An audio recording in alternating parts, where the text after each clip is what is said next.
कोलकाता के RG Kar medical college में trainee महिला डॉक्टर से रेप और मर्डर के मामले में सीबीआई ने बड़ा एक्शन लिया है। केंद्रीय जांच ब्यूरो ने मेडिकल कॉलेज के पूर्व प्रिंसिपल संदीप घोष और कोलकाता पुलिस के एसएचओ अभिजीत मंडल को अरेस्ट कर लिया है। इससे पहले डॉक्टर घोष को वित्तीय धोखाधड़ी और भ्रष्टाचार के मामले में गिरफ्तार किया गया था। अब सीबीआई ने कोलकाता रेप और मर्डर मामले में एफआईआर दर्ज करने में देरी और सबूत गायब करने के आरोप में डॉक्टर संदीप घोष को अरेस्ट किया है। घोष के साथ ही सीबीआई ने एसएचओ अभिजीत मंडल को भी गिरफ्तार किया है। अभिजीत मंडल ताला पुलिस स्टेशन में स्टेशन हाउस ऑफिसर यानी एसएचओ के पद पर तैनात है। सूत्रों के अनुसार संदीप घोष और अभिजीत मंडल को सबूत नष्ट करने और जांच को गुमराह करने के आरोप में गिरफ्तार किया गया है।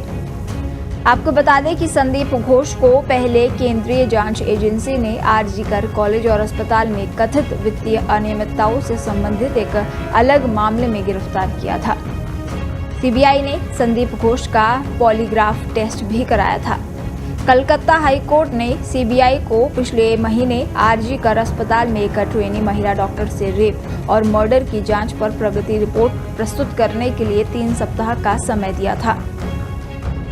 रिपोर्ट 17 सितंबर को कोर्ट के समक्ष पेश किए जाने की उम्मीद है।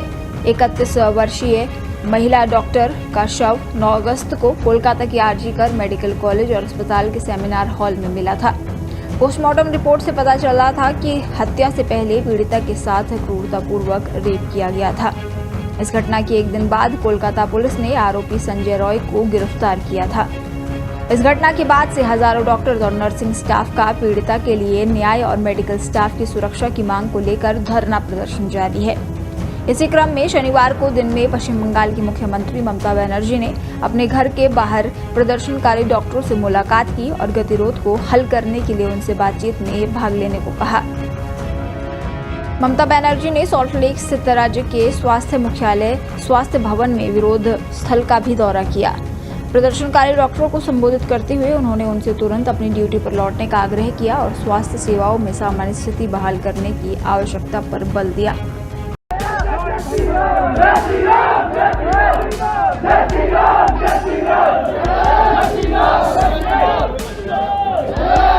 यूपी के महोबा में भगवान गणेश की प्रतिमा के विसर्जन जुलूस पर पथराव के बाद अब बवाल हो गया है। 2 पक्ष इस दौरान आमने सामने आ गए। घटना में गुस्साए हिंदुवादी संगठनों ने शहर कोतवाली में प्रदर्शन कर आरोपियों की गिरफ्तारी की मांग की। आप भी देखिए इस वीडियो को।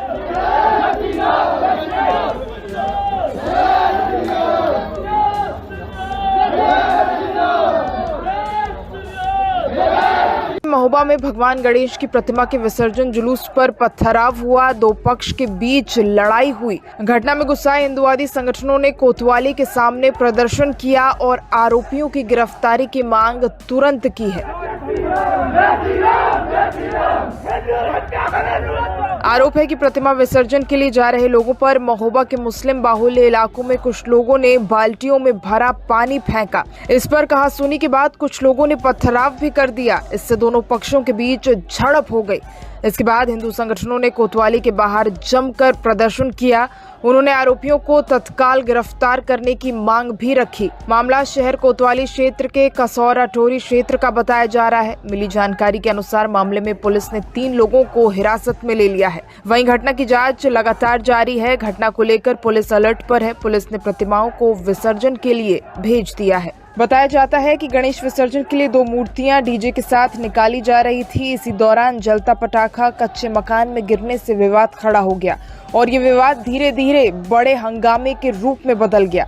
तभी डीजे की धुन पर जश्न मना रहे भक्तों पर दूसरे पक्ष ने पानी डाल दिया, जिसमें दोनों पक्ष आमने सामने आ गए। आरोप है कि इस दौरान विशेष समुदाय के लोगों ने बाल्टी से हमला कर पथराव भी किया, जिससे विसर्जन के लिए जा रहे लोग काफी गुस्से में आ गए और आक्रोशित हुए, जिससे मामला बढ़ता चला गया। देखते ही देखते विसर्जन में दोनों पक्षों के बीच बड़ा विवाद शुरू हो गया। सूचना मिलने पर कोतवाली पुलिस मौके पर पहुंची, मामला शांत कराया, लेकिन भीड़ और हिंदू संगठन के लोग कोतवाली पहुंचकर जमकर नारेबाजी और प्रदर्शन करने लगे। विसर्जन में शामिल लोगों ने बताया कि मूर्ति हर साल निकाली जाती है, लेकिन बेवजह इस बार विवाद किया गया। हमारी मांग है कि आरोपियों को गिरफ्तार किया जाए। वहीं विश्व हिंदू परिषद के जिलाध्यक्ष मनोज शिवहरे ने बताया कि दो समुदायों के बीच हुए विवाद को लेकर हिंदू संगठनों में आक्रोश है। गणेश विसर्जन के दौरान भक्तों के ऊपर हुए हमले से नाराज विश्व हिंदू परिषद के जिलाध्यक्ष कार्यकर्ताओं के साथ कोतवाली पहुंचे और उन्होंने गणेश विसर्जन के दौरान भक्तों पर पथराव और पानी फेंकने वाले लोगों पर कार्रवाई की कड़ी से कड़ी मांग की है।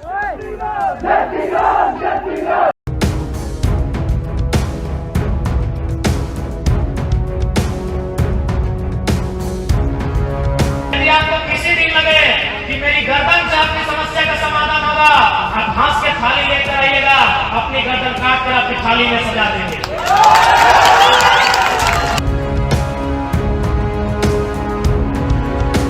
सुनील महतो की मौत का काउंटर करना था आपको। हम छत ठोक के बोलते हैं, आपको काउंटर करना था। झारखंड में लोकसभा चुनाव में अपनी धमक दिखाने वाले जयराम महतो विधानसभा चुनाव की भी तैयारियों में जुटे हैं।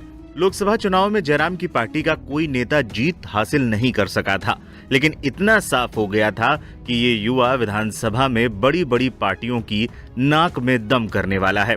कई राजनीतिक जानकार भी मानते हैं कि झारखंड में खतियान और स्थानीय नीति के आंदोलन से अपनी राजनीतिक पारी की शुरुआत करने वाले जयराम महतो झारखंड विधानसभा में किंग मेकर की भूमिका में दिख सकते हैं। JBKSS ने अपनी ताकत का परिचय लोकसभा चुनाव में ही दिखा दिया था। खुद जयराम महतो चुनावी मैदान में कूदने के लिए तैयार हैं। जयराम अपने साथ एक बड़ी फौज भी चुनाव में उतारने जा रहे हैं। झारखंड में बढ़ता जा रहा है जयराम का क्रेज। हाल के दिनों में देखें तो राजनीतिक जानकार भी जयराम महतो की बढ़ती लोकप्रियता को देख हैरान है। खासकर युवाओं में जयराम को लेकर एक अलग ही क्रेज देखने को मिलता है। युवाओं का मानना है कि कोई तो माटी का बेटा है जो खुलकर हर मुद्दे पर बात करता है। विधानसभा चुनाव नजदीक है और जयराम की पार्टी कई सीटों पर चुनाव लड़ने की तैयारी में है। जयराम महतो कहां से लड़ेंगे चुनाव? अब सवाल है कि जयराम महतो कहां से चुनाव लड़ेंगे। लोकसभा चुनाव के दौरान जयराम ने गिरिडीह सीट से चुनाव लड़ा था और तीसरे स्थान पर रहे थे।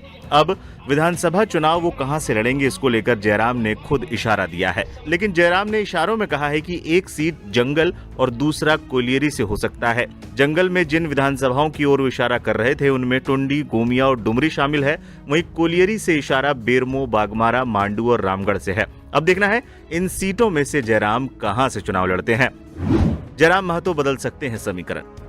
इसके अलावा लोकसभा चुनाव 2024 में निर्दलीय उम्मीदवार जयराम का प्रदर्शन भी विधानसभा चुनाव को प्रभावित कर सकता है। गिरिडीह लोकसभा सीट से चुनाव लड़ते हुए जयराम तीसरे स्थान पर रहे थे और उन्हें 3,40,000 वोट मिले थे। कुड़मी समाज से आने वाले जयराम महतो की अपने समाज में अच्छी पकड़ देखी जा रही है। ये ध्यान देने वाली बात है कि कुड़मी समाज आजसू का मजबूत वोट बैंक माना जाता है। इसके अलावा राज्य के युवाओं में भी जयराम की पार्टी झारखंडी भाषा संघर्ष समिति और आजसू की अच्छी पकड़ मानी जाती है। झारखंड में जल्द ही विधानसभा चुनाव के ऐलान हो सकते हैं। उम्मीद की जा रही है कि नवंबर में राज्य में चुनाव होंगे। इसको लेकर तमाम पार्टियां अपनी अपनी कमर कस चुकी हैं। अब देखना है जयराम इस विधानसभा चुनाव में किस तरीके का प्रदर्शन करते हैं। सोशल मीडिया पर एक वीडियो वायरल हो रहा है जो एक हनुमान मंदिर का है। तस्वीर में देखा जा सकता है कि अंदर हनुमान जी की मूर्ति रखी हुई है और चारों ओर मूर्ति को पुष्प सज्जित किया गया है। लेकिन इस मूर्ति की स्थापना पर घमासान मच गया है। ये वीडियो उत्तर प्रदेश के मेरठ का है। बताया जा रहा है कि यहाँ सड़क किनारे बनी एक मजार पर लोगों ने मंदिर की स्थापना की और बाकायदा हनुमान की मूर्ति को भी मंदिर में स्थापित कर दिया, जिसकी प्राण प्रतिष्ठा भी की गई। इस वीडियो के वायरल होने के बाद इलाके में हड़कंप मच गया। इसके बाद पुलिस मौके पर पहुंची और मामले में हस्तक्षेप किया। मौके पर अन्य संबंधित विभागों के अधिकारी भी पहुंचे और मामले की जांच की। बताया जा रहा है कि इलाके में किसी भी संभावित हिंसा या प्रदर्शन को देखते हुए पुलिस मजार के आसपास तैनात कर दी गई है। ये पूरा मामला मेरठ के कंकरखेड़ा क्षेत्र में आदर्श कॉलोनी के बाहर वाली रोड का है। वीडियो के वायरल होने के बाद कुछ लोगों ने आरोप लगाया कि पहले यहाँ पर मजार थी, जिसकी जगह पर हनुमान जी की मूर्ति को स्थापित करके यहाँ पूजा पाठ की जा रही है। इस मामले में त्वरित संज्ञान लेते हुए जिला प्रशासन ने टीम का गठन करके मामले की जाँच शुरू कर दी है। भावनात्मक दृष्टि से धार्मिक स्थल का संवेदनशील मामला होने के नाते कोशिश की जा रही है कि इस मामले में कोई भी कोताही न बरती जाए। बताया जा रहा है कि कुछ लोगों ने हाल ही में हजरत चांदपीर बादशाह की मजार पर रंग पोतकर उसके ऊपर हनुमान जी की मूर्ति स्थापित की और विधिवत पूजा पाठ करना भी शुरू कर दिया। पुलिस घटनास्थल के आसपास की सीसीटीवी फुटेज को खंगाल रही है और मामले की जांच कर रही है। हालांकि मीडिया रिपोर्ट्स के मुताबिक वरिष्ठ पुलिस अधीक्षक विपिन टांडा ने घटनास्थल पर किसी भी मजार के होने से इनकार किया है। उन्होंने कहा कि वहां पर बस एक खाली कमरा था और वहां कोई मजार मौजूद नहीं थी। खाली कमरे में हनुमान जी की मूर्ति स्थापित की गई है। मेरठ के जिलाधिकारी दीपक मीणा ने एसडीएम और सीओ को जांच सौंप दी है और 1 हफ्ते के अंदर मामले की रिपोर्ट भी मांगी है। इस मामले में 2 अलग पक्ष हैं। एक पक्ष का कहना है कि जिस जगह पर हनुमान जी की मूर्ति की स्थापना की गई है वहां पर पहले हजरत चांदपीर बादशाह की मजार थी, लेकिन एक पक्ष का कहना है कि सिर्फ एक खाली कमरे में मूर्ति स्थापित की गई। हालांकि हिंदू समुदाय के लोगों में मंदिर की स्थापना को लेकर खुशी है। सोशल मीडिया पर यह वीडियो जमकर वायरल हो रहा है और लोग अपनी अपनी राय रख रहे हैं। एक यूजर ने लिखा, मेरठ आदर्श कॉलोनी में बनी हजरत चांदपीर बादशाह की मजार को बजरंग दल कार्यकर्ताओं ने मंदिर बना दिया।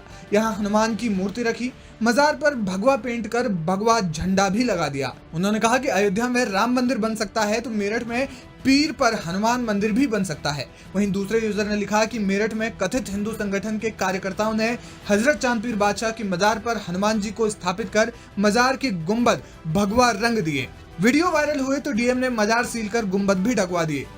वहीं एक दूसरे यूजर ने लिखा कि मेरठ में हजरत चांदपीर बादशाह की मजार को हिंदुत्व संगठन ने रातों रात मंदिर बना दिया। मजार में हनुमान की मूर्ति रखकर पूजा पाठ भी शुरू कर दी गई। पुलिस की तरफ से कोई प्रतिक्रिया सामने नहीं आई है। फिलहाल पुलिस आसपास के लोगों और घटनास्थल के सीसीटीवी फुटेज समेत हर एक बिंदु की गहराई से जांच कर रही है और अपनी रिपोर्ट तैयार कर रही है। देखना यह होगा कि प्रशासन की रिपोर्ट में क्या सामने आता है। हालांकि ये तभी पता चल पाएगा कि वास्तव में यहाँ पर मंदिर ही था या फिर कोई मजार थी। मठाधीश और माफिया में कोई ज्यादा फर्क नहीं होता।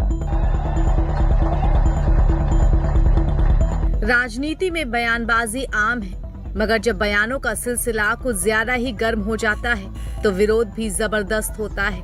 कुछ ऐसा ही हो रहा है सपा प्रमुख अखिलेश यादव के साथ भी, और विरोध इतना जोरदार हो गया है कि यूपी की राजधानी लखनऊ में शनिवार को समाजवादी पार्टी के राष्ट्रीय अध्यक्ष अखिलेश यादव का पुतला फूंका गया।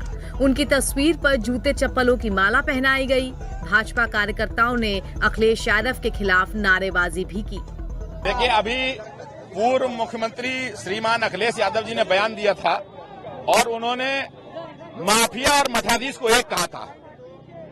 तो अखिलेश यादव के इस बयान की कड़ी भर्त्सना करते हैं, प्रतीक के रूप में पुतला फूंक रहे हैं। यहां पर मैं एक बात ये भी कहना चाहता हूं कि अखिलेश यादव चाहते तो व्यक्तिगत तौर पर मुख्यमंत्री पर टिप्पणी कर सकते थे, लेकिन उनकी हिम्मत देखिए, उन्होंने मुख्यमंत्री पर टिप्पणी न करके भगवा पर टिप्पणी करी, उनको एक गोरक्ष पीठाधीश्वर के रूप में टिप्पणी करी। ये उनकी हिम्मत देखिए। मैं अखिलेश यादव से ये भी कहना चाहता हूं कि जो हिंदू धर्म पर, जो हमारे भगवा पर टिप्पणी कर रहे हैं, जो राहुल गांधी हिंदू को हिंसक कर रहे हैं, ये इस देश में पूरी दुनिया में जो सबसे ज्यादा आपराधिक करने वाला धर्म है, अगर अखिलेश यादव की हैसियत है तो उसके धर्म गुरुओं पर टिप्पणी करके दिखाएं, उस धर्म के लोगों को उनकी हैसियत बताने काम करेंगे। मैं अखिलेश यादव से कहना चाहता हूं कि हिंदुओं की धार्मिक भावनाओं से ना छेड़ें। और दूसरा, इससे यह भी सिद्ध होता है कि उत्तर प्रदेश के संगठित अपराध के पीछे सफेद पोस्ट नेता कौन है, उनके इस बयान से सिद्ध हो जाता है। दरअसल अखिलेश यादव मीडिया के साथ हुई बातचीत में प्रदेश में कानून व्यवस्था पर बोल रहे थे और यहीं वो ये विवादित बयान भी दे गए। मंत्री ने कहा है कि सपा और अखिलेश यादव अपराधियों में भी जात और पीढ़ी ढूंढ रहे हैं, क्या कहेंगे सर? अभी ताजा बयान है। मठाधीश और माफिया में कोई ज्यादा फर्क नहीं होता।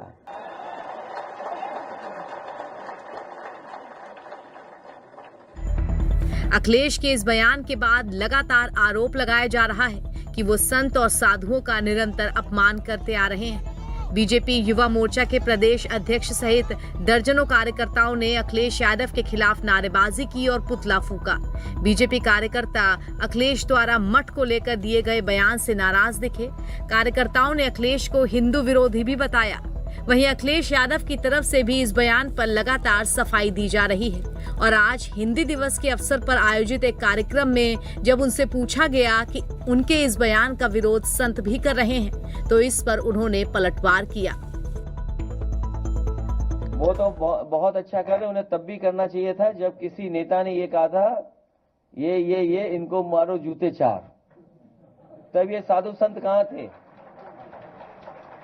तब कहाँ थे ये साधु संत? इसमें किसी को बुरा नहीं मानना चाहिए। और आजकल तो गूगल का जमाना है, आप मठाधीश का चाहे एक्सप्लेनेशन देख लो उसमें गूगल में ही। क्या गूगल के खिलाफ भी वो लोग जाएंगे कहीं और?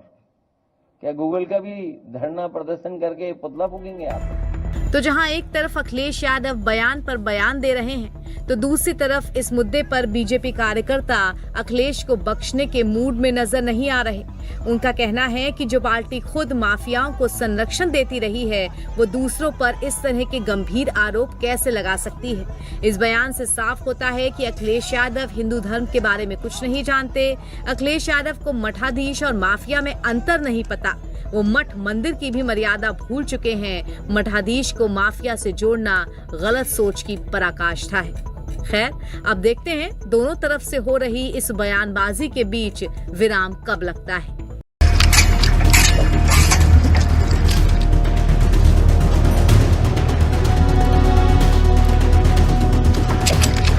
बिहार के गया से शनिवार यानी 14 सितंबर को एक ऐसा हादसा सामने आया जिसे देखकर आप भी हैरान रह जाएंगे। जी हाँ, आप वीडियो में साफ देख सकते हैं कि किस तरह रेलगाड़ी का जो इंजन है वो ट्रैक पर चल रहा है, मगर अचानक वो रेल से अलग होकर गांव के खेत में आ जाता है, जिससे एक बड़ा हादसा होने से टल जाता है। आपको बता दें कि ऑल रेलखंड पर शुक्रवार को वजीरगंज स्टेशन और कोल्हाना हॉल्ट के बीच रघुनाथपुर गांव के समीप एक चलता हुआ रेल इंजन बेपटरी होकर खेत में जा पहुंचा। रेल इंजन ट्रैक पर चल रहा था कि अचानक अनियंत्रित हो गया और लूप लाइन के आगे तेजी से बढ़ने के कारण रेलवे ट्रैक के आगे आकर खेत में जा पहुंचा। इस घटना पर विपक्ष रेल मंत्री की काफी खिल्ली उड़ा रहे हैं। कांग्रेस ने अपने सोशल मीडिया एक्स पर घटना का वीडियो शेयर करते हुए लिखा, रेल मंत्री जी, बिहार में छोटी घटना हो गई। एक इंजन चलते चलते खेत में उतर आया।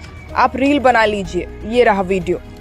आपको बताते हैं, इस दौरान मौजूद प्रत्यक्षदर्शियों का कहना है कि लोको पायलट इंजन को लेकर लूप लाइन से गया जंक्शन की ओर जा रहा था, तभी अचानक इंजन अनियंत्रित हो गया। गांव के समीप सड़क पर खड़े लोगों ने इसका वीडियो मोबाइल में बना लिया। रेलवे इंजन ट्रैक से उतरकर खेत में जाते देख गांव वालों की भीड़ लग गई। अचानक इंजन को बेपटरी होता देख लोग हैरान हो गए। उसके बाद शनिवार को ये वीडियो सोशल मीडिया पर आग की तरह वायरल होने लगा। गनीमत ये थी कि रेल इंजन में कोई बोगी और मालगाड़ी का डिब्बा नहीं था। वहीं घटना में लोको पायलट पूरी तरह सुरक्षित बताए जा रहे हैं। इस घटना के बाद से मौके पर अफरा तफरी मच गई। ट्रेन का इंजन रेलवे ट्रैक के नीचे उतरते ही आसपास पैदल गुजर रहे लोगों में काफी डर का माहौल पैदा हो गया। लोगों की माने तो इंजन के अनियंत्रित होते ही लोको पायलट तुरंत उतर गया। वहीं घटना की जानकारी के बाद रेल राहत दल की टीम मौके पर पहुंची और इंजन को ट्रैक पर वापस लाने की कोशिश की। घटना में ट्रेन इंजन को आंशिक क्षति हुई है। वहीं दूसरी तरफ कोडरमा रेलखंड के पहाड़पुर रेलवे स्टेशन पर शनिवार को कपलिंग टूटने से मालगाड़ी दो हिस्सों में बंट गई। एक हिस्सा कुछ दूर चला गया। तुरंत इसकी जानकारी लोको पायलट ने स्टेशन मास्टर और कंट्रोल रूम को दी। वहीं घटना के बाद काफी देर तक दो हिस्सों में बटी मालगाड़ी फतेहपुर स्टेशन पर खड़ी रही। आपको बता दें, गया मामले पर रेलवे अधिकारी अब तक कुछ नहीं बोल रहे हैं। रेल इंजन के बेपटरी होने की सूचना के बाद रेल पुलिस मौके पर तो जरूर पहुंची। मामले को लेकर रेलवे राहत और बचाव दल मौके पर भी पहुंचा था। रेल इंजन को वापस रेलवे ट्रैक पर लाने में अधिकारी और कर्मचारी लगातार जुटे रहे। घटना में रेल पटरी और रेल इंजन को आंशिक रूप से क्षति बताई जा रही है। घटना कैसे हुई इस बात का अब तक स्पष्ट पता नहीं लगाया जा सका है। अगर यह रेल इंजन मेन पर इस तरह की घटना होती तो एक बड़ा रेल हादसा होने से इनकार नहीं किया जा सकता था। इस संबंध में रेलवे के कोई भी अधिकारी कुछ नहीं कह रहे हैं। वो इस घटना पर बोलने से परहेज कर रहे हैं।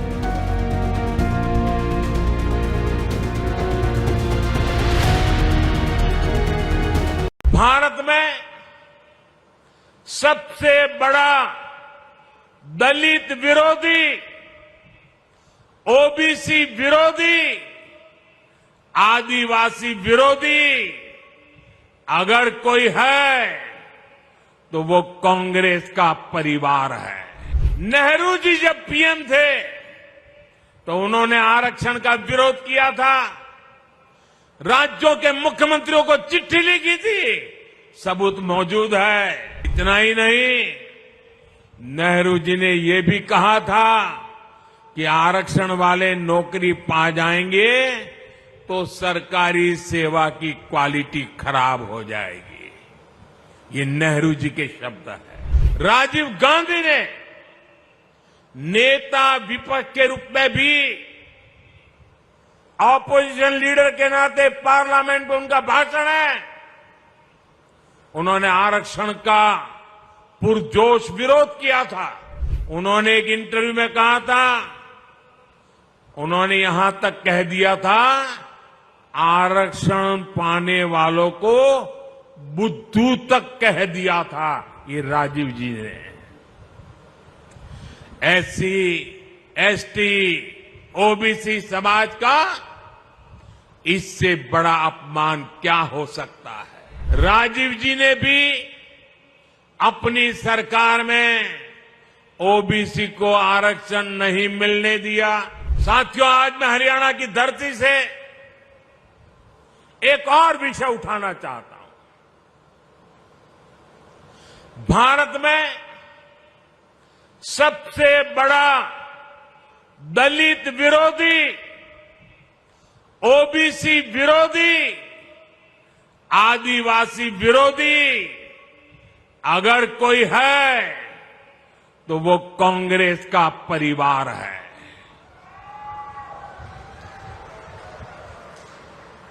अभी इन लोगों ने कहा है कि सरकार में आए तो दलितों, पिछड़ों का आरक्षण खत्म कर देंगे। यही इस परिवार की सच्चाई है।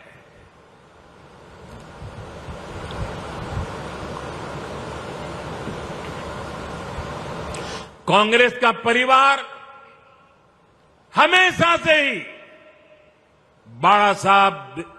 बाबा साहब आंबेडकर जी को नफरत करता था, आरक्षण का घोर विरोध करता रहा है। इस परिवार ने हमेशा दलितों, ओबीसी, आदिवासियों को अपमानित किया है।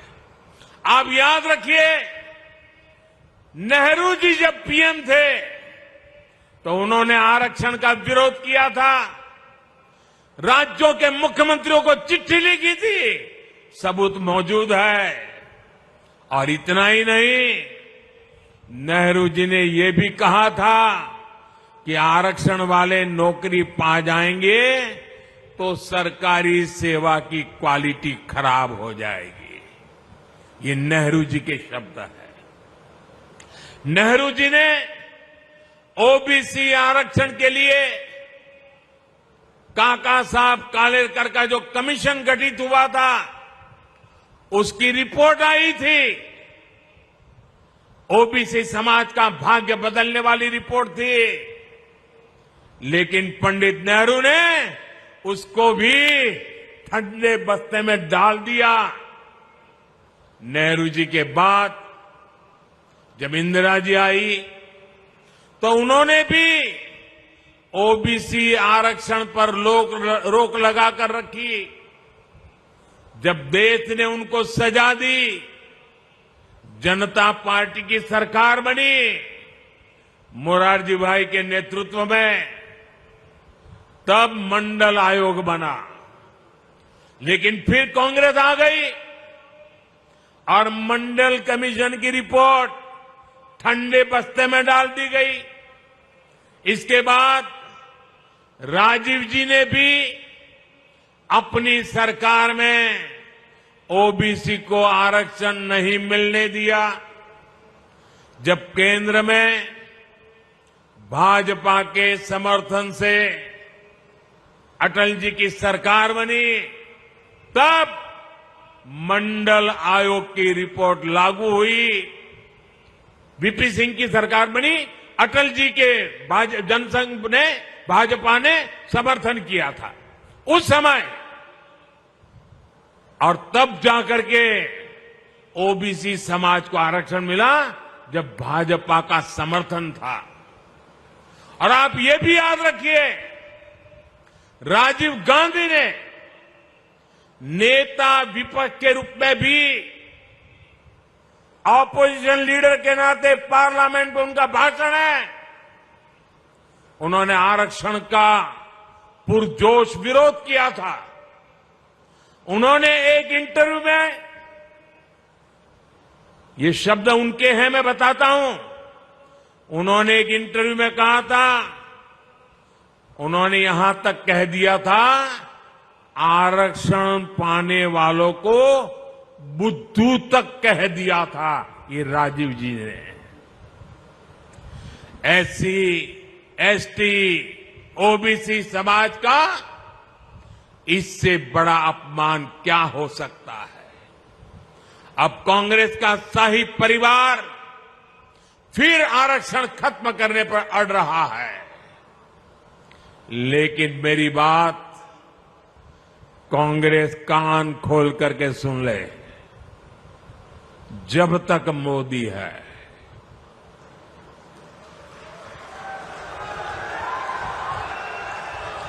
जब तक मोदी है, तब तक बाबा साहब आंबेडकर के दिए आरक्षण में से रत्ती भर भी लूट नहीं करने दूंगा, हटाने नहीं देने दूंगा।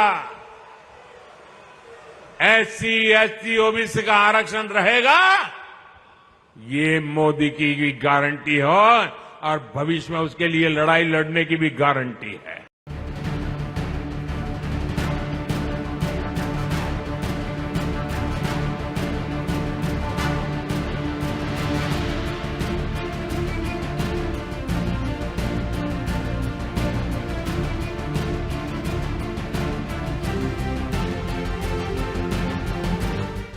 दिल्ली के पॉश इलाके ग्रेटर कैलाश में गुरुवार की रात को जबरदस्त गोलीबारी हुई और इन गोलियों का निशाना बना एक जिम का मालिक नादिर शाह, जो अफगानी मूल का नागरिक था।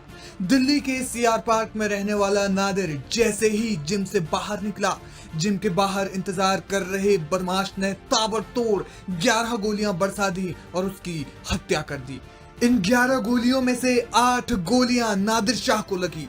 पुलिस ने इस मामले में हत्या करने वाले शूटर सहित उसकी मदद करने वाले 4 लोगों को गिरफ्तार कर लिया है।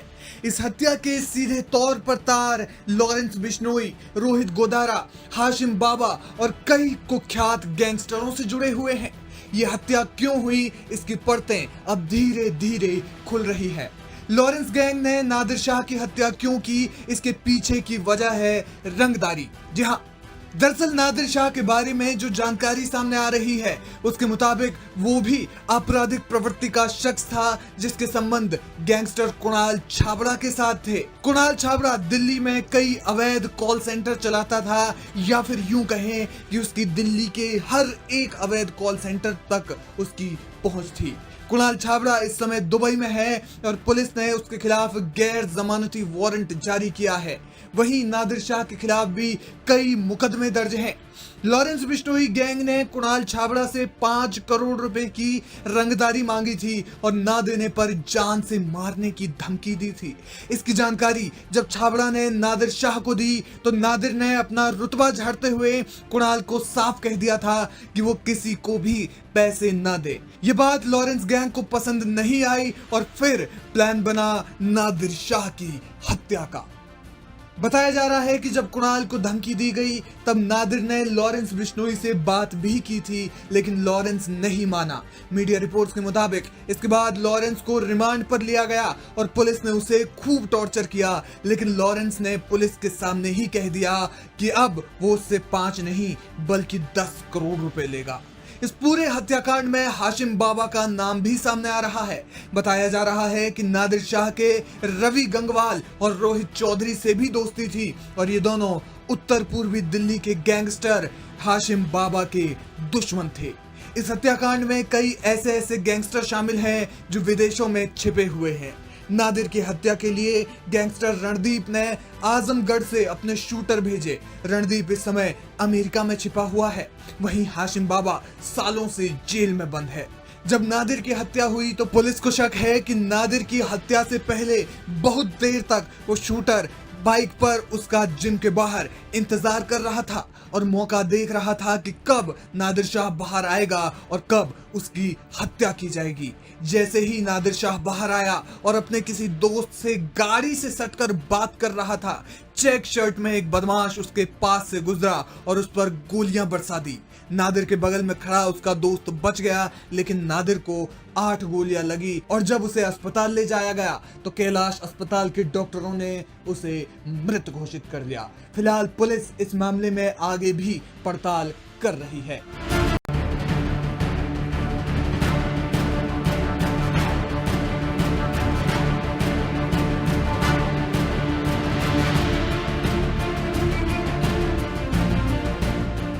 जम्मू कश्मीर में आतंकवादियों के खिलाफ कार्रवाई लगातार जारी है। बारामूला जिले में शनिवार सुबह सुरक्षा बलों के साथ मुठभेड़ में 3 आतंकवादियों को मार गिराया गया। आपको बता दें कि आतंकवादियों की मौजूदगी के बारे में विशेष खुफिया इनपुट के आधार पर भारतीय सेना और जम्मू कश्मीर पुलिस द्वारा संयुक्त ऑपरेशन शुरू किया गया था।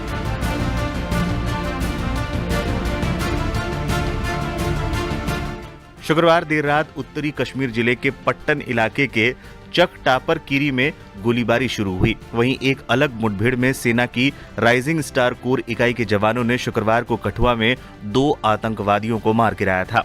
पुलिस के एक अधिकारी के अनुसार इलाके में तलाशी अभियान के दौरान आतंकवादियों ने सुरक्षा बलों पर गोलीबारी की, जिसके बाद उनके बीच मुठभेड़ शुरू हो गई। उन्होंने बताया कि सुरक्षा बलों ने इलाके को चारों तरफ से घेर लिया था और सुबह हुई मुठभेड़ में उन्होंने 3 आतंकवादियों को मार गिराया। बारामूला के चकटप्पर केरी पट्टन इलाके में हुई मुठभेड़ में एक आतंकी गोली लगने के बाद दर्द से कराहते हुए लूटता हुआ नजर आया। इसके बाद उसकी मौत भी हो गई। ये पूरा माजरा भारतीय सेना के ड्रोन कैमरे में कैद हो गया। इससे पहले जम्मू कश्मीर के किश्तवाड़ जिले के छतरू इलाके में शुक्रवार को सुरक्षा बलों और आतंकवादियों के बीच मुठभेड़ में 2 जवान शहीद हो गए और 2 अन्य घायल हो गए। सेना ने मामले की जानकारी देते हुए बताया कि विशेष सूचना के आधार पर सुरक्षा बलों ने छतरू क्षेत्र में नैतधाम इलाके में घेराबंदी और तलाशी अभियान शुरू किया था। इसी दौरान सुरक्षा बलों के जवान एक निश्चित इलाके की ओर बढ़ रहे थे तो वहां छुपे हुए आतंकवादियों ने उन पर गोलियां चलाई। आतंकवादियों की गोलीबारी के दौरान 2 जवान शहीद हो गए और 2 गंभीर रूप से घायल हो गए थे। विधानसभा चुनाव से पहले हमले तेज। जम्मू कश्मीर में विधानसभा चुनाव का बिगुल बज चुका है। इस चुनाव में आतंकी अपनी धमक दिखाने के लिए पूरी कोशिश कर रहे हैं। अचानक ही पूरे इलाके में आतंकवादी घटनाएं बढ़ती देखी जा सकती हैं। चिनाब घाटी क्षेत्र के डोडा, किश्तवाड़ और रामबान जिलों में फैली 8 विधानसभा सीटों के साथ साथ दक्षिण कश्मीर के अनंतनाग, पुलवामा, शोपिया और कुलगाम जिलों की 16 सीटों पर पहले चरण में 18 सितंबर को मतदान होगा। जम्मू संभाग में इन दिनों आतंकियों का आतंक बढ़ गया है। इस क्षेत्र में पिछले कुछ महीनों में कई हमले हो चुके हैं। पिछले 2 महीनों में पुंछ, रजौरी, डोडा, कठुआ, रियासी, उधमपुर में सेना, सुरक्षा बलों और नागरिकों पर आतंकवादियों ने घात लगाकर हमला किया है। फिर चाहे तीर्थयात्रियों से भरी बस की बात हो या भारतीय सेना के काफिले पर हमला करना हो, ये आतंकी घात लगाकर हमला कर रहे हैं और तुरंत ही पहाड़ी क्षेत्रों में, जंगलों में भाग जा रहे हैं। भारतीय सेना भी इनके खिलाफ लगातार कार्रवाई कर रही है।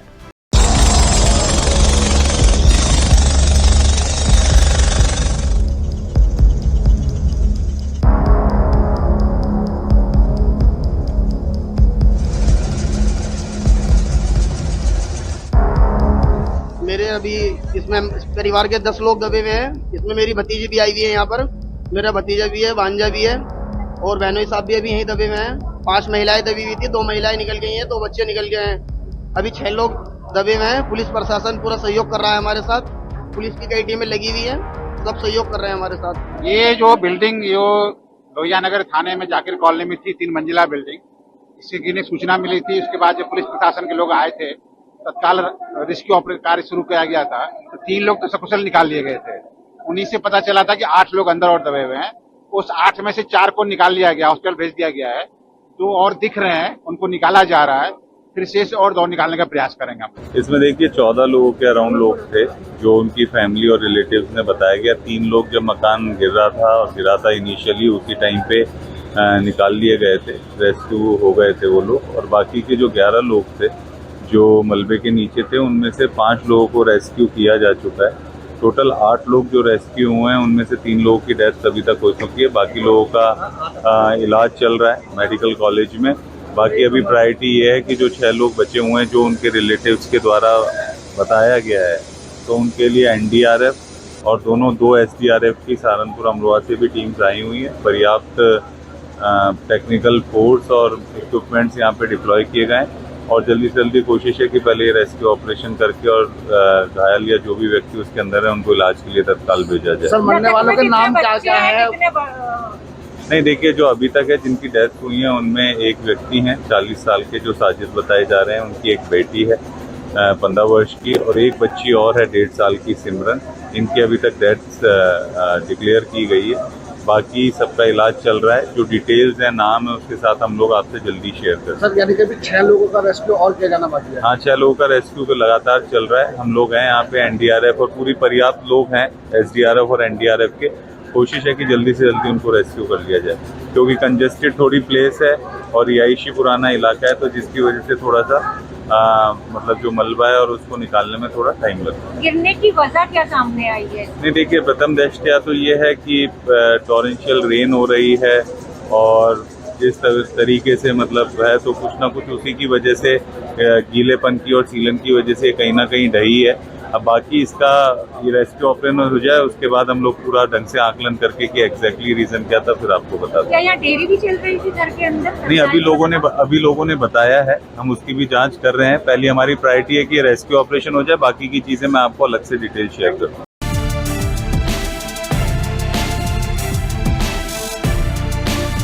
लोकसभा में कभी कभी असद साहब ने कांग्रेस के खिलाफ भी बोले तो भी मुझे अच्छा लगता था क्योंकि हमारा ही भाई कुछ आवाज उठा रहे। हमारे खिलाफ बोले तो कोई दुश्मन नहीं होते। हर सरकार को चलाने में कभी कभी गलती भी हो सकता है। वो गलतियां सुधारने के लिए स्ट्रांग अपोजिशन की भी जरूरत है। तेलंगाना के मुख्यमंत्री रेवंत रेड्डी ने शनिवार को हैदराबाद के सांसद और ऑल इंडिया मजलिस-ए-इत्तेहादुल मुस्लिमीन के प्रमुख असदुद्दीन ओवैसी की प्रशंसा करते हुए कहा कि वो राज्य के एकमात्र ऐसे सांसद हैं जो संसद में लगातार गरीबों के लिए बोलते हैं। हैदराबाद में पैगंबर फॉर द वर्ल्ड नामक पुस्तक के विमोचन समारोह में बोलते हुए कांग्रेस नेता ने कहा कि ओवैसी हाशिए पर पड़े समुदायों के कल्याण के लिए अथक काम कर रहे हैं। रेवंत रेड्डी ने उन्हें गरीबों की आवाज बताया। रेवंत रेड्डी ने आगे कहा, जब उन्होंने कांग्रेस के खिलाफ बात की तब भी मुझे अच्छा लगा क्योंकि हमारा अपना भाई अपनी आवाज उठा रहा था। अगर कोई हमारे खिलाफ बोलता है तो वो हमारा दुश्मन नहीं बन जाता। सरकार चलाने में कुछ गलतियां हो सकती है, उन गलतियों को सुधारने के लिए हमें एक मजबूत विपक्ष की जरूरत है, चाहे फिर वो राज्य में हो या देश में। आप भी सुनिए रेवंत रेड्डी ने असदुद्दीन ओवैसी की तारीफ में किस तरह से कसीदे पढ़े। मेरा दिल बहुत खुशी हो गया। All India Muslim personal law board president अपने शहर से अपने भाइयों में एक ऑल इंडिया लेवल पे एक पोजीशन पे गया। हम सब लोग इस बात को खुशी से गर्व से कह सकता है कि all India Muslim personal law board के प्रेसिडेंट हमारे शहर से। और रहा दूसरी बात, मैं भी सदर साहब के साथ पिछले लोकसभा में मैं भी एमपी था। सदर साहब हैदराबाद शहर के इस कोने पे रहा तो मैं उस कोने पे एमपी बना था। मगर लोकसभा में जब गरीब लोगों के तरफ से खासकर माइनॉरिटी और दलित आदिवासियों के लिए जो आवाज सुनते बहुत खुशी होते थे कि भाई असदुद्दीन ओवैसी हमारे शहर से ये दलित आदिवासी और माइनॉरिटी लोगों के लिए जो लोकसभा में जो आवाज उठा रहे। कभी कभी असद साहब ने कांग्रेस के खिलाफ भी बोले तो भी मुझे अच्छा लगता था क्योंकि हमारा ही भाई कुछ आवाज उठा रहे। हमारे खिलाफ बोले तो कोई दुश्मन नहीं होते। हर सरकार को चलाने में कभी कभी गलती भी हो सकता है। वो गलतियां सुधारने के लिए स्ट्रांग अपोजिशन का भी जरूरत है, वो प्रदेश में हो, देश में हो। आज आप देखो लोकसभा में जनता के भाषण बोलने वाले बहुत कम हो गए। जहर फैलाने के लिए आपस में पंचायत लगाने का भाषण ज्यादा हो गए। आपको बता दें कि ओवैसी ने कई मौकों पर कांग्रेस की कड़ी आलोचना की है, खासकर मुस्लिम समुदाय से जुड़े मुद्दों पर। तेलंगाना के सीएम ने कार्यक्रम में आगे कहा कि देश में नफरत फैलाने की कोशिशों का मुकाबला करने के लिए सामूहिक प्रयास किए जाने चाहिए। रेवंत रेड्डी का कहना है कि पैगंबर मोहम्मद गीता और बाइबल की शिक्षाओं का सार देश और दुनिया में शांति सुनिश्चित करता है। उनका मानना है हमें उन लोगों को रोकने के लिए एक साथ खड़ा होना चाहिए जो जहर फैलाने की कोशिश कर रहे हैं। भारत हमारा देश है और इसकी सुरक्षा करना हमारी जिम्मेदारी है। देश को बचाने के लिए कोई और नहीं आएगा। चुनाव जीतने की कोशिश करना गलत नहीं है, लेकिन हमें उन लोगों से सावधान रहना चाहिए जो जीतने के लिए जहर फैलाते हैं। हिंदुस्तान अपना मुल्क है, इसको बचाने का जिम्मेदारी अपना ही है और कोई नहीं आएंगे इस दुनिया को, इस मुल्क को बचाने के लिए। जो जहर फैलाने के लिए, चुनाव जीतने के लिए कुछ कोशिश किए तो कोई गलती नहीं है, मगर चुनाव जीतने के लिए एक जहर फैला के अपने आपस में एकदम फिर कभी मिले नहीं मिले जैसा कुछ कामों करने के लिए जो लोग कोशिश कर रहे हैं, उन लोगों से बच के रहना है।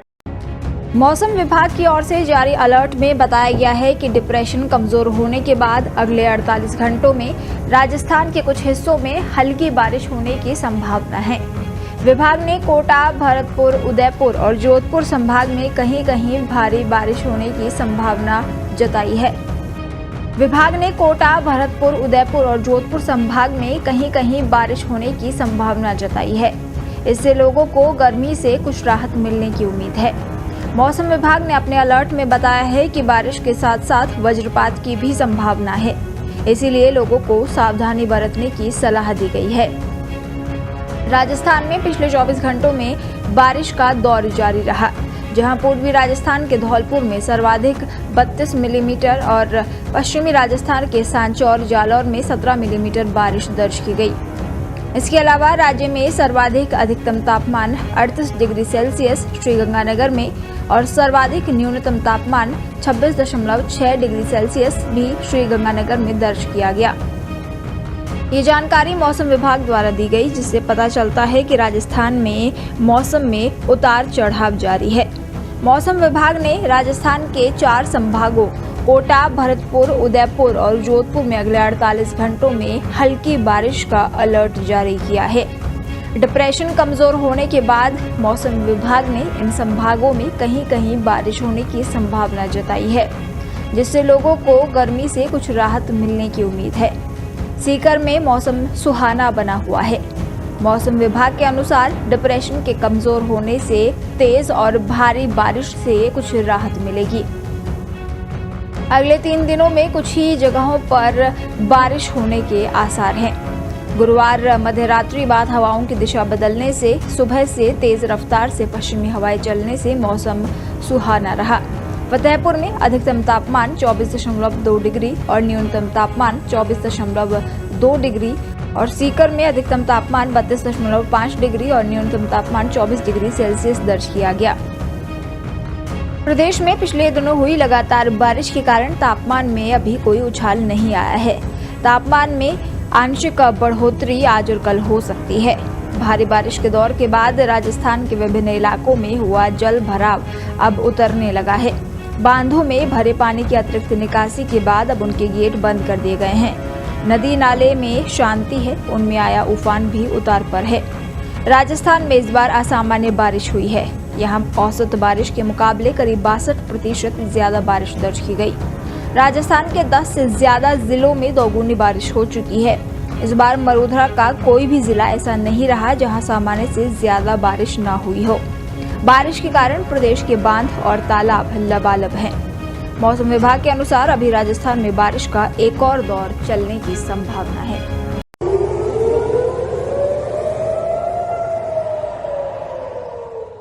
हिजबुल्लाह ने उत्तरी इजराइल के एयर डिफेंस बेस को निशाना बनाया। ईरान समर्थित लेबनानी आतंकी ग्रुप ने शनिवार को 1307 ड्रोन्स और रॉकेट्स के साथ हमला किया। हिजबुल्लाह ने मात्र 12 घंटों के भीतर इजरायली सैन्य ठिकानों पर 2 हमले किए। आतंकी ग्रुप ने इजरायली सैनिकों और अधिकारियों पर सीधे हमले का दावा किया है। मीडिया रिपोर्ट्स के मुताबिक हिजबुल्लाह ने ये कदम बढ़ते तनाव के बीच उठाया, क्योंकि इजरायली हवाई हमलों ने पहले लेबनान में घरों को निशाना बनाया था, जिसमें व्यापक क्षति हुई। टेररिस्ट ग्रुप ने दावा किया कि सभी ड्रोन्स इजरायली टारगेट पर गिरे, जबकि इजरायली सेना ने कहा कि आयरन डोम के जरिए ज्यादातर हमलों को हवा में ही खत्म कर दिया। हिजबुल्लाह ने उत्तरी इजराइल के एयर डिफेंस बेस को निशाना बनाया। इजराइल ने कहा कि जो भी ड्रोन्स और रॉकेट ने इजरायली जमीन पर हमला किया, वो या तो खुले इलाके में गिरे या फिर उन्हें एयर डिफेंस सिस्टम ने आसमान में खत्म कर दिया। हिजबुल्लाह ने इजराइल को धमकी दी है कि अगर उसने गाजा पट्टी में फिलिस्तीनी लोगों का जनसंहार खत्म नहीं किया तो और ज्यादा घातक हमले होंगे। जब से इजराइल ने फिलिस्तीन के खिलाफ जंग छेड़ी है, तब से लेकर अब तक गाजा में 41,000 फिलिस्तीनी लोग मारे जा चुके हैं। इसमें ज्यादातर महिलाएं और बच्चे हैं। इसके अलावा हिजबुल्लाह के रॉकेट हमले में अल-मयादीन के जलील में मौजूद इजरायली बेस बर्बाद हो गया। इतना ही नहीं, हिजबुल्लाह ने अमियाद इलाके में इजरायली मिलिट्री बेस पर भी हमला किया। इसके लिए हिजबुल्लाह ने कात्यूशा रॉकेट का इस्तेमाल किया है। कात्यूशा रॉकेट सेकेंड वर्ल्ड वॉर से लेकर अब तक इस्तेमाल हो रहा है, जैसा पहला Indo China war, Korean war, Vietnam युद्ध, ईरान इराक की जंग, लीबिया और सीरिया युद्ध, और अब इजराइल हिजबुल्लाह के बीच भी इसका इस्तेमाल हुआ है। बहराइच में भेड़िए के आतंक से गांव में अब भी डर का माहौल बना हुआ है। डर अब और बढ़ जाता है जब ऑपरेशन भेड़िया में बड़ी दिक्कत बन जाती है बारिश और बाढ़। दरअसल बहराइच और आसपास के गांवों को भेड़िए के आतंक से बचाने के लिए ऑपरेशन भेड़िया चलाया गया, ताकि 6 भेड़ियों के झुंड में से खुला घूम रहा एकमात्र भेड़िया भी पकड़ा जा सके। उसके पहले बाकी 5 भेड़ियों को इस ऑपरेशन के तहत पकड़ लिया गया था, लेकिन दरअसल अब नेपाल की पहाड़ियों में पिछले 3 दिनों से हो रही भारी बारिश का असर इंडो नेपाल बॉर्डर स्थित उत्तर प्रदेश के बहराइच जिले में भी नजर आ रहा है। जिले की दोनों प्रमुख नदियां घाघरा और सरयू में पिछले 24 घंटे के दौरान छोड़े गए लगभग 10 लाख से ज्यादा क्यूसेक पानी से जिले की 3 तहसीलों के 4 दर्जन गांव में पानी भर गया है और ये गांव बाढ़ की चपेट में आ गए हैं। सबसे बड़ी मुसीबत बहराइच के महसी तहसील इलाके के आदमखोर भेड़िया प्रभावित औराही, सिसिया, चूड़ामढ़ी और जानकी नगर गांव की है, जहां पिछले 2 महीने से आदमखोर भेड़ियों ने अपना आतंक मचा रखा है और आए दिन कभी किसी मासूम तो कभी किसी महिला को अपना शिकार बना लेता है। इस इलाके के लोग एक तरफ भेड़िए के आतंक के चलते अपनी नींद और सुकून गायब कर चुके हैं, वहीं गांव में घुसे बाढ़ के पानी से उन्हें दोहरी मुसीबत का सामना करना पड़ रहा है। गौरतलब है कि महसी तहसील के हरदी थाना क्षेत्र के 3 दर्जन से ज्यादा गांव के लोग पिछले 6 महीने से आदमखोर भेड़ियों की दहशत के मारे सो नहीं पा रहे और उसकी दहशत का साया किसी से भी दूर नहीं है। पिछले 6 माह के दौरान इस इलाके में आदमखोर भेड़ियों के 5 दर्जन से अधिक छोटे बड़े हमले हुए, जिसमें से एक महिला समेत 9 बच्चों को अपनी जान गंवानी पड़ी। सीएम योगी पहुंचेंगे बहराइच। आपको बता दें, भेड़ियों की समस्या से निपटने के लिए प्रदेश के वन मंत्री अरुण सक्सेना समेत जिले के पूर्व प्रभारी मंत्री संजय निषाद 2 बार जिले का दौरा कर चुके हैं। साथ ही उन्होंने कई बैठक भी की, इसे लेकर समीक्षा अभियान भी चलाए। लेकिन अब उत्तर प्रदेश के सीएम योगी आदित्यनाथ भी यहां पहुंचने जा रहे हैं। रविवार के दिन सीएम योगी यहां पहुंच रहे हैं। उनके कार्यक्रम में वन मंत्री अरुण कुमार सक्सेना भी उपरोक्त कार्यक्रम में हिस्सा लेंगे। जिले में सीएम के आगमन को लेकर जिला प्रशासन तैयारियों में पूरी तरह से जुट गया है। वहीं महसी तहसील के एसडीएम अखिलेश सिंह ने बताया कि इलाके में बाढ़ से कोई बड़ी समस्या नहीं होने वाली है। उन्होंने कहा कि महसी तहसील के गोलगांज, टिकोरी, औराही समेत मांझा इलाके के कुछ मजरों में बाढ़ का पानी जरूर पहुंचा है, लेकिन इससे कोई बड़ी मुसीबत नहीं बनेगी। वहीं भेड़ियों के आतंक प्रभावित औराही और जानकी नगर के कुछ मजरों में बाढ़ का पानी पहुंचा है, लेकिन इससे कोई अभियान प्रभावित नहीं होगा।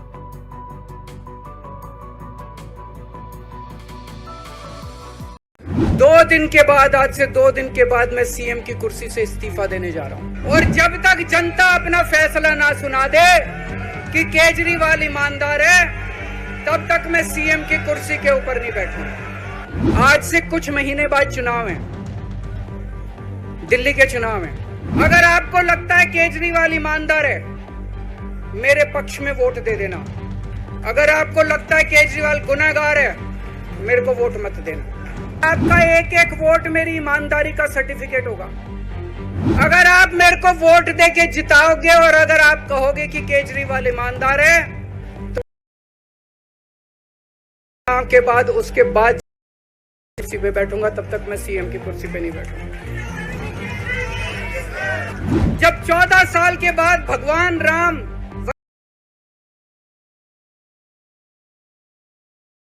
से लौटे, सीता मैया को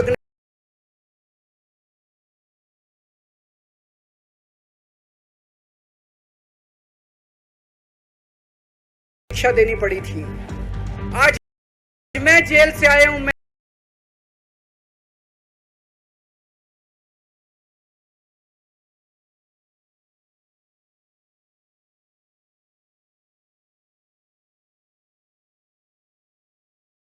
अग्नि परीक्षा देने के लिए तैयार। फरवरी में चुनाव है। आज इस मंच से मैं मांग करता हूं कि ये चुनाव नवंबर में कराए जाएं, महाराष्ट्र के साथ कराए जाएं, तुरंत कराए जाएं चुनाव। जब तक चुनाव नहीं होते, तब तक मेरी जगह आम आदमी पार्टी से कोई और मुख्यमंत्री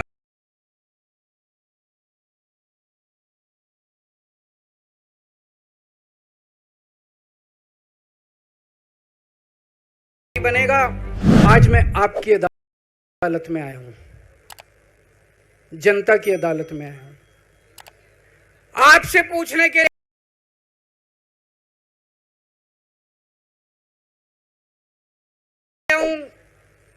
क्या आप केजरीवाल को ईमानदार मानते हो कि गुनहगार मानते हो?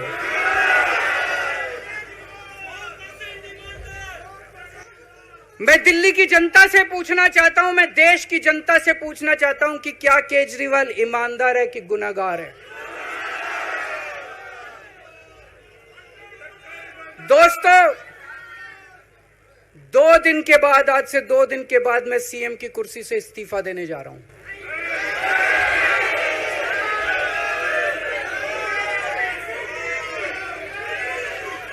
और मैं तब तक सीएम की कुर्सी पे नहीं बैठूंगा जब तक जनता अपना फैसला ना सुना दे।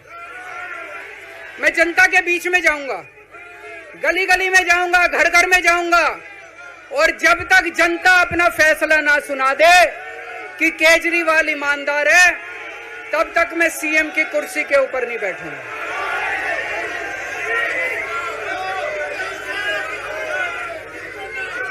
आज से कुछ महीने बाद चुनाव है, दिल्ली के चुनाव है। मैं जनता को निवेदन करना चाहता हूं, अपील करना चाहता हूं, अगर आपको लगता है केजरीवाल ईमानदार है, मेरे पक्ष में वोट दे देना। अगर आपको लगता है केजरीवाल गुनहगार है, मेरे को वोट मत देना। आप अगर मेरे को, अगर आपका एक एक वोट मेरी ईमानदारी का सर्टिफिकेट होगा। अगर आप मेरे को वोट देके जिताओगे और अगर आप कहोगे कि केजरीवाल ईमानदार है, तो चुनाव के बाद, उसके बाद जाके मैं सीएम की कुर्सी पे बैठूंगा, तब तक मैं सीएम की कुर्सी पे नहीं बैठूंगा।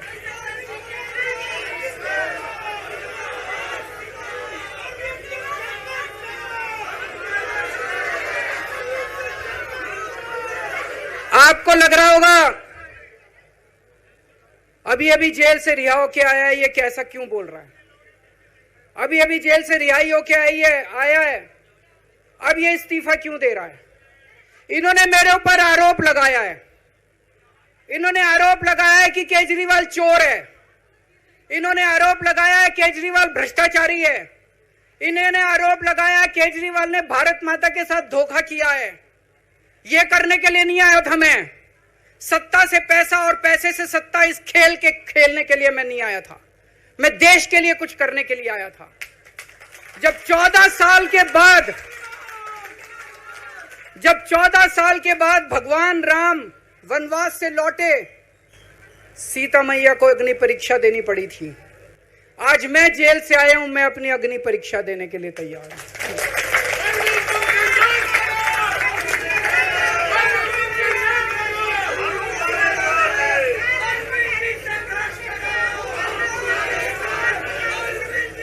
कुछ लोग बोल रहे हैं सुप्रीम कोर्ट ने कुछ कंडीशंस लगाई हैं, काम नहीं कर पाएंगे। पिछले 10 साल में इन लोगों ने कंडीशन लगाने में कोई कसर छोड़ी थी? एलजी साहब ने कंडीशन लगाने में कोई कसर छोड़ी थी? केंद्र सरकार ने 1 कानून, 2 कानून, 3 कानून, कानून पे कानून डाल के मेरी पावर छीन ली, पर आपके काम बंद नहीं होने दिए मैंने। ये कंडीशन हमारे लिए कोई वो नहीं रखती, कोई हमारे लिए अड़चन पैदा नहीं करती ये कंडीशन। इन कंडीशन को भी देख लेंगे, लेकिन मेरे लिए जो मायने रखता है वो है मैंने अपनी जिंदगी में ईमानदारी कमाई है। अगर आपको लगता है केजरीवाल ईमानदार है, जम के वोट दे देना मेरे पक्ष में। चुनाव के बाद सीएम की कुर्सी पे जाके बैठूंगा।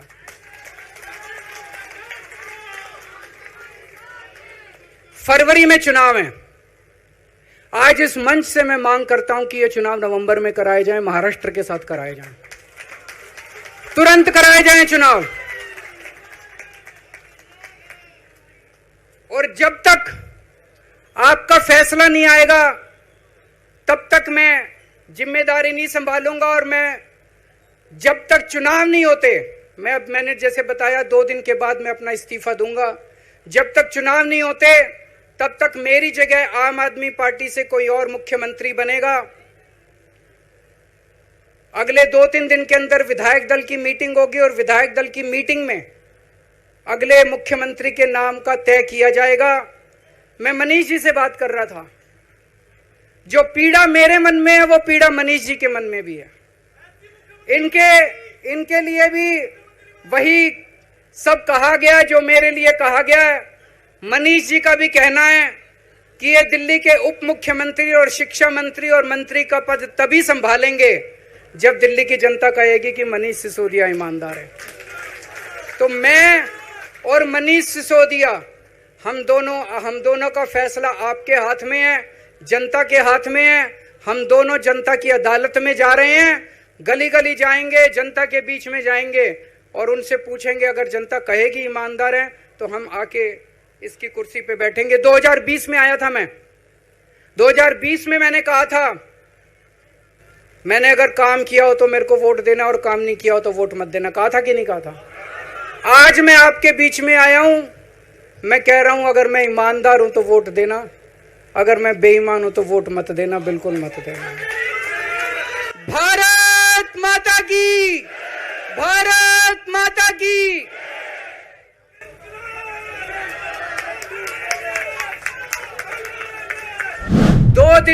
आज से 2 दिन के बाद मैं सीएम की कुर्सी से इस्तीफा देने जा रहा हूं। और जब तक जनता अपना फैसला ना सुना दे कि केजरीवाल ईमानदार है, तब तक मैं सीएम की कुर्सी के ऊपर नहीं बैठूंगा। आज से कुछ महीने बाद चुनाव है, दिल्ली के चुनाव है। अगर आपको लगता है केजरीवाल ईमानदार है, मेरे पक्ष में वोट दे देना। अगर आपको लगता है केजरीवाल गुनहगार है, मेरे को वोट मत देना। आपका एक वोट मेरी ईमानदारी का सर्टिफिकेट होगा। अगर आप मेरे को वोट देके जिताओगे और अगर आप कहोगे कि केजरीवाल ईमानदार है, तो चुनाव के बाद उसके बाद जाके मैं सीएम की कुर्सी पे बैठूंगा। तब तक मैं सीएम की कुर्सी पे नहीं बैठूंगा। जब 14 साल के बाद भगवान राम वनवास से लौटे, सीता मैया को अग्नि परीक्षा देनी पड़ी थी। आज मैं जेल से आया हूं, मैं अपनी अग्नि परीक्षा देने के लिए तैयार हूं। फरवरी में चुनाव है। आज इस मंच से मैं मांग करता हूं कि ये चुनाव नवंबर में कराए जाएं, महाराष्ट्र के साथ कराए जाएं, तुरंत कराए जाएं चुनाव। जब तक चुनाव नहीं होते तब तक मेरी जगह आम आदमी पार्टी से कोई और मुख्यमंत्री बने।